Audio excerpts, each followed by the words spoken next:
اہل حدیث کہتے ہیں کہ آپ نبی صلی اللہ علیہ وآلہ وسلم کا وسیلہ نہیں دے سکتے، برائے مہربانی بتا دیں جائز ہے کہ ناجائز۔ اور دوسرا ختم شریف تو ویسے ہی خود ہی شریف بنا ہوا ہے، اصال ثواب تو ثابت ہے، لیکن ختم شریف کے ساتھ نہیں، ویسے آپ غریبوں کو کھانا کھلائیں، میت کی طرف سے صدقہ کریں۔ رہ گیا نبی علیہ السلام کا وسیلہ پیش کرنا، تو اس کے بارے میں اہل حدیث ان کی کوئی ضد نہیں ہے اپنی ذاتی۔ وہ کہتے ہیں کہ صحیح بخاری میں 1010 نمبر حدیث ہے 1010 کہ حضرت عمر نے کہا، اے اللہ جب تک تیرے نبی ہم میں موجود تھے، انا کننا نتوسل الیک بنبینا، ہم تیرے حضور متوجہ ہوتے تھے اپنے نبی کے وسیلے سے، یعنی ان کی دعا کی برکت سے تو ہم پہ بارش نازل فرماتا تھا، اب ہم ان کے چچا کو لے کے آئے ہیں۔ تو حضرت عمر کا یہی عقیدہ تھا کہ رسول اللہ کی وفات کے بعد چونکہ اب ڈائریکٹ حضور سے کمیونیکیشن نہیں ہو سکتی،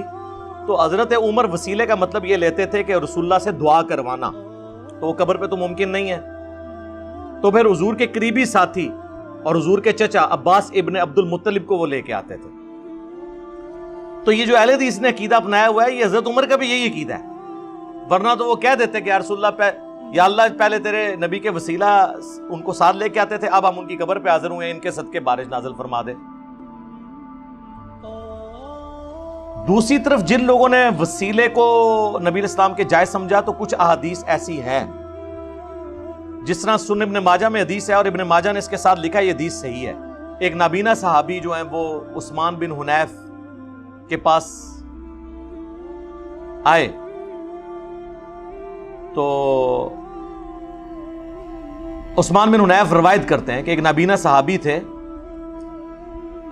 وہ رسول اللہ صلی اللہ علیہ وآلہ وسلم کے پاس آئے، تو انہوں نے کہا یا رسول اللہ دعا کریں میری آنکھیں مجھے اللہ تعالیٰ لوٹا دے۔ آپ نے فرمایا صبر کر لو تو جنت ہے، تو کہتے ہو تو دعا کر دیتا ہوں۔ انہوں نے کہا یا رسول اللہ آپ دعا ہی کریں، ان کو پتا جنت تو ویسے ہی ہے، ان کے لیے تھی واقعی، وہ خالی کھولی نہیں تھے جو کچھ بھی ہیں تیرے محبوب کی امت سے۔ تو صحیح بخاری میں حدیث ہے، حدیث قدسی، نبی علیہ السلام فرمایا اللہ فرماتا ہے میں اپنے جس بندے سے آنکھیں لے لوں تو میرے ہاں اس کے پاس جنت کے سوا کوئی اس کی جزا نہیں ہے۔ ہاں نابینوں کے لیے خوشخبری ہے، جنت ملے گی۔ حضور نے کہا وضو کرو، 2 نفل پڑھوائے، اس کے بعد کہا کہ دعا کرو، اے اللہ میں تیرے نبی کے وسیلے سے تیری طرف متوجہ ہوتا ہوں، اور یا رسول اللہ میں آپ کے وسیلے سے آپ کے رب کی طرف متوجہ ہوتا ہوں۔ بس یہاں تک حدیث بیان کرتے ہیں، اس کے آگے الفاظ ہیں اے اللہ میرے نبی کی دعا میرے حق میں قبول فرما۔ حضور نے ان کے لیے دعا کی، ان کی آنکھیں واپس آ گئی۔ تو اس میں تو حضور سامنے موجود ہے، دعا کروائی، اور وہ دیکھیں دونوں صورتوں میں اللہ کی طرف متوجہ ہوئے، یا رسول اللہ آپ کے ذریعے اللہ کی طرف متوجہ ہوتا ہوں، اے اللہ میں تیرے نبی کے ذریعے تیری طرف متوجہ ہوں۔ ابن ماجہ میں تو یہاں تک حدیث ہے، یہ تو وہی عقیدہ جو حضرت عمر کا ہے،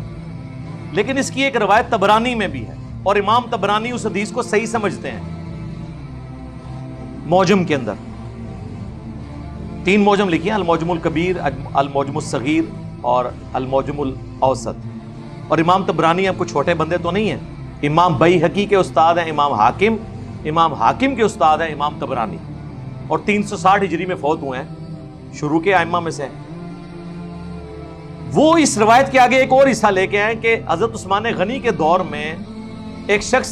مقروض تھا، یا کوئی اس کا کوئی مسئلہ تھا، کوئی حاجت تھی، وہ حضرت عثمان کے پاس گیا، تو حضرت عثمان نے اس کی طرف التفات نہیں کیا، تو حضرت عثمان بن حنیف کے پاس وہ آیا، تو انہوں نے کہا تمہیں میں ایک دعا سکھاتا ہوں جو میں نے نبی علیہ السلام سے سیکھی ہوئی ہے، اور انہوں نے وہی دعا جو ہے نا اس کو سکھائی۔ اب حضور کو فوت ہوئے ہوئے بھی آلموسٹ سمجھ لیں کم از کم بھی 15 سال تو گزر چکے ہوں گے حضرت عثمان کے دور میں، تو انہوں نے وہی دعا مانگی اور اس کی حاجت اللہ نے پوری کر دی۔ اس حدیث کے تحت امام طبرانی اور اہل سنت کے بعض ائمہ کہتے ہیں کہ نبی علیہ السلام کا وسیلہ حضور کی وفات کے بعد بھی کوئی اگر پیش کرتا ہے اور یوں کہتا ہے کہ اے اللہ میں تیرے نبی کے وسیلے سے تیری طرف متوجہ ہوتا ہوں، اور یا رسول اللہ میں آپ کے وسیلے سے آپ کے اللہ کی طرف متوجہ ہوتا ہوں، اس میں حاضر و ناظر کا عقیدہ یا علم الغیب والا عقیدہ جو خود سے بنائے ہوئے انہوں نے، ایک تو وہ ہے جو واقعی موجود ہے، ایک جو انہوں نے خود بنایا ہوا ہے، وہ نہ ہو